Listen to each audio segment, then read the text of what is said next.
आज हम लोगों ने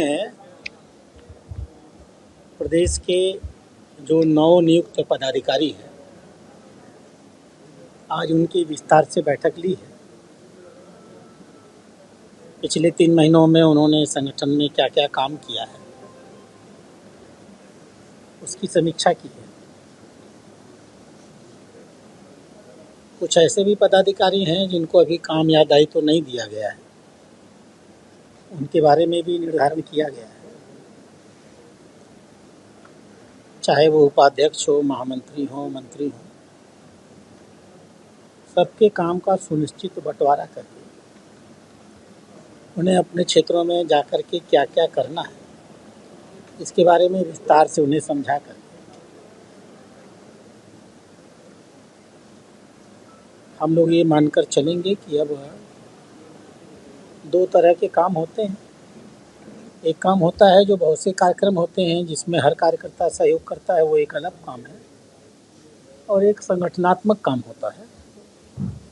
तो उन सबको उनके संगठनात्मक दायित्व का पूरी तरह निर्धारण करा करके हम 1 महीने बाद फिर बैठेंगे, और 1 महीने बाद क्या प्रयास करेंगे, हर महीने बैठे और जो कुछ उन्होंने अपने क्षेत्र में काम किया है उसकी रिपोर्ट लेना, उनके अनुभव के अनुसार जो कुछ वहाँ समस्याएं हैं किसी भी प्रकार के जिनका निराकरण करना, और आगे के लिए ज़मीनी आधार पर कार्यनीति तैयार करना। बहुत अच्छी बैठक आज हुई है। आज की बैठक का यही उद्देश्य था।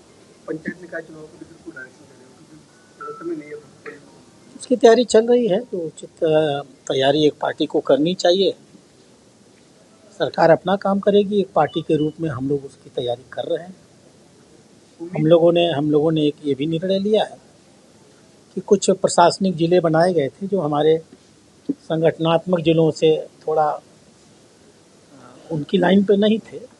आज हम लोगों ने संगठन में उसमें उसके अनुरूप संगठनात्मक जिलों का निर्माण करके, और जहाँ कहीं जिलाध्यक्ष एक आध जगह बनाने हैं, उनके लिए माननीय प्रदेश अध्यक्ष जी को पूरी तरह अधिकृत कर दिया है, जिससे कि अपनी टीम तैयार हो जाए। क्योंकि जो राजस्थान में निकाय चुनाव हो या पंचायत राज चुनाव, उसकी तारीखें लगातार आगे खिंचती जा रही है, जिसको लेकर विपक्ष मुद्दा बना रहा है।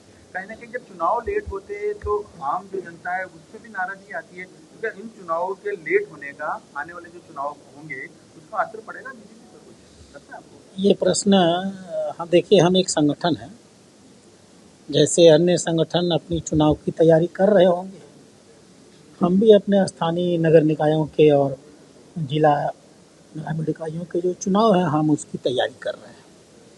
चुनाव कब होना है, कब घोषित होना है, ये प्रश्न देने के लिए, जवाब देने के लिए मैं अधिकृत नहीं हूँ।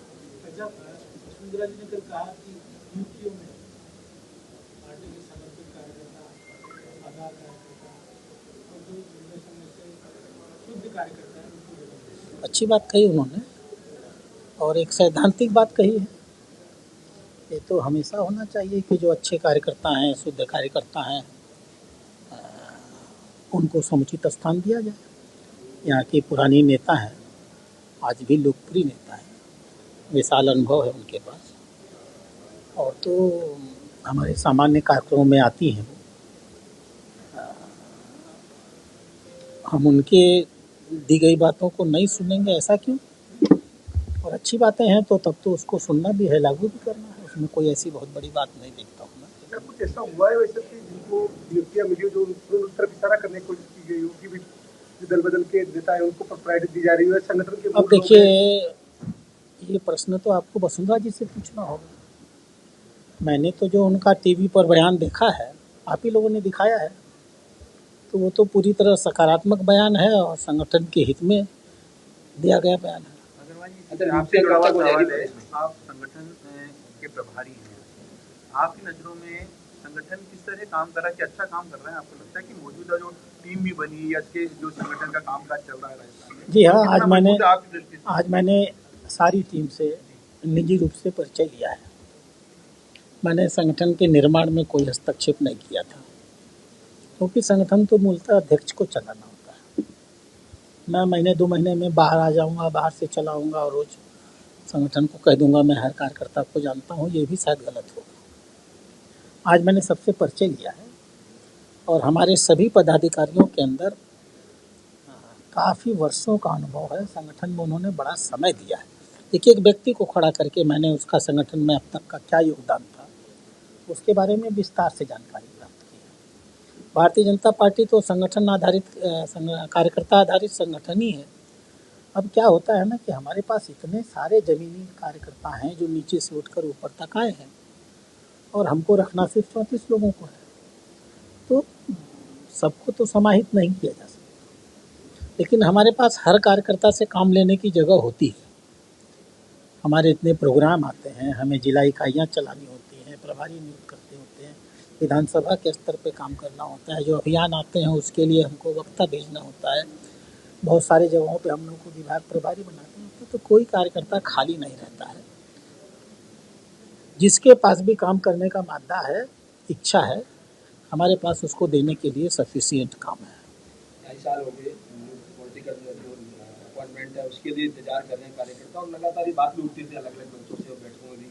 क्या लगता है कि कब तक हो जाएगी और क्या निर्णय लेने में 2.5 साल हो गए, नहीं 2.5 साल बचे हैं, तो कर लेंगे सब धीमे धीमे। एक और कांग्रेस के समय के भी लगे हो गया, जवाब दे दिया।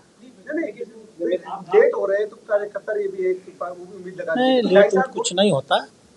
एक परंपरा है हमारे यहाँ, किसी व्यक्ति विशेष के द्वारा नामांकन नहीं होता है।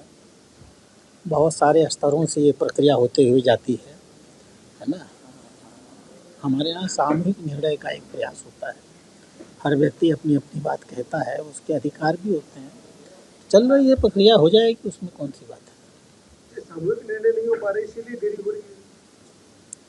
अब आप तो भाई घुमा कर फिर उसी सवाल को ला रहे हैं। हम सामूहिक निर्णय न करें तो भी समस्या है, और करें तो आप कह रहे हैं देरी हो रही है।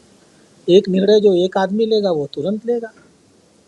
एक आदमी जो निर्णय जो लेगा और 10 स्तरों से होके गुजरेगा तो उसमें समय तो लगेगा ही। लेकिन सभी यदि एक लाइन पे चल रहे हो, सबकी सहमति हो तो निर्णय जल्दी भी हो जाता है। हाँ, तो क्या होता है। सहमति असहमति मतलब आपके परिवार में ज्यादा है? आपके परिवार में कितने लोग हैं? भाई वही भी होंगे, सबकी 100% सहमति रहती है। ये तो जब आपके परिवार 100% सहमति आपके परिवार में नहीं होगी तो हम तो 14.5 करोड़ कार्यकर्ताओं का संगठन है, 12.5 लाख हमारे सक्रिय सदस्य हैं, है ना। और सब अपने आप में संपूर्ण व्यक्तित्व है। हमारे यहाँ वो बौने बौने कार्यकर्ता होते ही नहीं हैं। मेढकों की जमात हम नहीं है। हम बहुत तरह से अनुभवी और ज्ञान संपन्न कार्यकर्ताओं की जमात है, तो ये सब होता रहता है।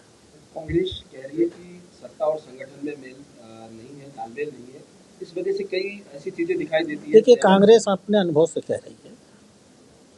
उनकी सरकार थी तो क्या चलता था? उनके मुख्यमंत्री ही बेचारे उनके सरकार का भत्ता बैठाने में लगे रहते थे। अंत में उनके मुख्यमंत्री ने ही अपने ही मुख्यमंत्री के ऊपर क्या क्या टिप्पणियां कर दी और उनको उनके दायित्व से मुक्त कर दिया।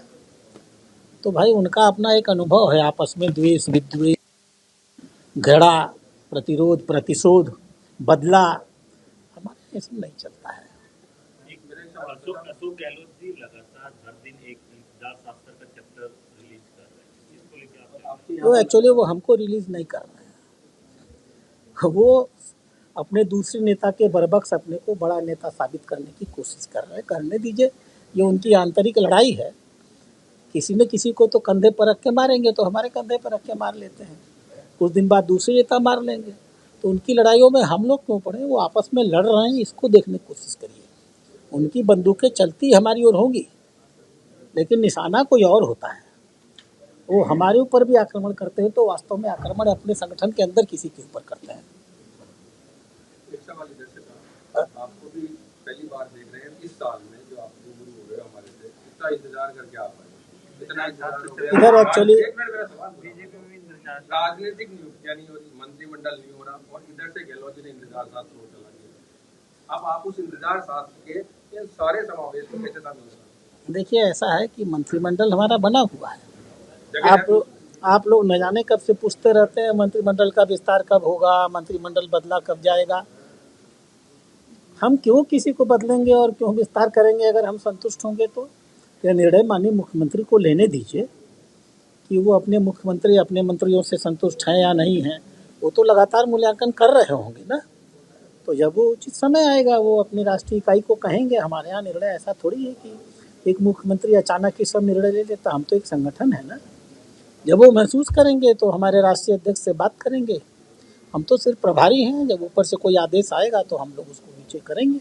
आखिरी सवाल एक और पहले का पार्टी के भीतर चर्चा है, कमी महसूस हो रही है संगठन महामंत्री, वो कब तक भरी जाएगी? ये विषय हमसे संबंधित नहीं है। हमारे यहाँ संगठन महामंत्री राष्ट्रीय स्वयंसेवक संघ की ओर से आते हैं, इसमें कोई छिपाने वाला तथ्य नहीं है। हमारे राष्ट्रीय संगठन महामंत्री भी संघ से ही आए हुए हैं। संघ की अपनी प्राथमिकताएं होती हैं। संघ को पूरे देश के अंदर कितने क्षेत्रों में काम करना है आप लोगों को इसका एहसास नहीं होगा। हमारे काम का इतना विस्तार संघ का होता है कि आप उसको एक समतुल्य यूँ कह सकते हैं कि सरकार जितने क्षेत्रों में काम करती है, करीब करीब उतने ही क्षेत्रों में राष्ट्रीय स्वयंसेवक संघ के स्वयंसेवक काम करते हैं, स्वयं के अपने आधार पर। आपके राज्य की खबरें, आपके शहर की खबरें सबसे पहले जानने के लिए देखते रहें अमर उजाला। चैनल को सब्सक्राइब जरूर कर लें और पाएं हर अपडेट।